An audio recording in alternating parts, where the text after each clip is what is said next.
Long before the modern cities and bustling streets of Nigeria, there was the Kingdom of Benin, a place of immense power, culture, and mystery. The kingdom was ruled by the Oba, the king, who was not only a political leader, but also a spiritual guide for his people.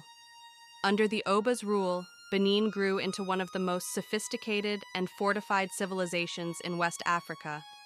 And at the heart of this greatness stood the Wall of Benin, a monument that would both protect and define the kingdom for centuries. The Wall of Benin was unlike any other. Stretching for hundreds of kilometers, it encircled the kingdom, forming a protective barrier made of earth, clay, and sometimes reinforced with stones. Local tales speak of walls so high and so wide that it could take dozens of people walking side by side to cross them. These walls were more than just physical defenses. They were a symbol of unity and resilience. They spoke of a people who understood the value of foresight, who knew that their survival depended not only on their bravery, but also on the structures they built to withstand invaders. Legend has it that the wall was not built in a single day, or even in a single generation. It was a labor of love, sacrifice, and dedication. Thousands of men and women labored tirelessly, digging, carrying, and shaping the earth, often working from dawn until dusk under the scorching sun. They knew that every layer of clay they molded, every trench they dug, was a safeguard for their families, their homes, and their future. It is said that the Oba would personally oversee some of the construction, walking along the wall to inspect the progress, offering blessings to the workers, and ensuring that no corner was left weak. The construction techniques were as remarkable as the scale. Instead of relying on modern tools, the builders of the Wall of Benin used simple instruments, wooden hoes, machetes, and baskets to transport the soil. Yet their ingenuity turned these basic tools into a weapon of protection. The wall's height and thickness made it formidable against enemies, while strategically placed moats and ditches around it added another layer of defense. Some historians even suggest that certain sections of the wall were designed to funnel invaders into traps, showcasing not only the kingdom's engineering skills, but also their strategic intelligence. The Wall of Benin was not only a shield, but also a living part of the kingdom. It became a center for community life. Traders would set up markets along its stretches, children would play in the shadow of its towering presence, and festivals often spilled out near its gates.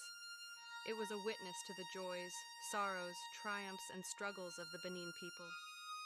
In times of war, the wall stood firm, protecting the kingdom from rival tribes and foreign intruders. Stories of battles fought near its gates are still told in Benin folklore, recounting how warriors defended their homes with courage and resilience, their bravery amplified by the strength of the wall that surrounded them. One of the most fascinating aspects of the Wall of Benin was its sheer scale. Scholars estimate that the total length of the walls, including its network of moats and ramparts, could stretch up to 16,000 kilometers. Some even say it is longer than the Great Wall of China, if all the subsidiary walls are included.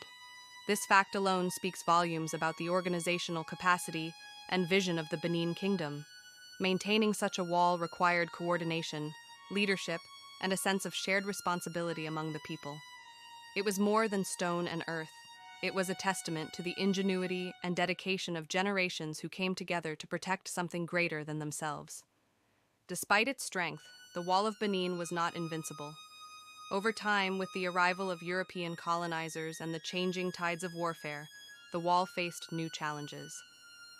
But even as sections eroded or were dismantled, its legacy endured. The wall had already achieved what it was meant to do. It had protected a kingdom, nurtured a civilization, and inspired awe in all who witnessed it. Today, remnants of the wall still stand in parts of Benin City, whispering stories of resilience, strategy, and communal effort to anyone willing to listen. The Wall of Benin is more than an ancient structure. It is a symbol of identity. It reminds us that the people of Benin were not passive observers of history. They were active shapers of their destiny. They understood that civilization is not built overnight, but through patience, courage, and unity. The wall is a silent historian, telling tales of kings, warriors, farmers, and artisans who together created something that could withstand time. Every trench and mound carries echoes of their laughter, sweat, prayers, and dreams. Even today, the story of the Wall of Benin teaches us lessons about foresight, resilience, and community.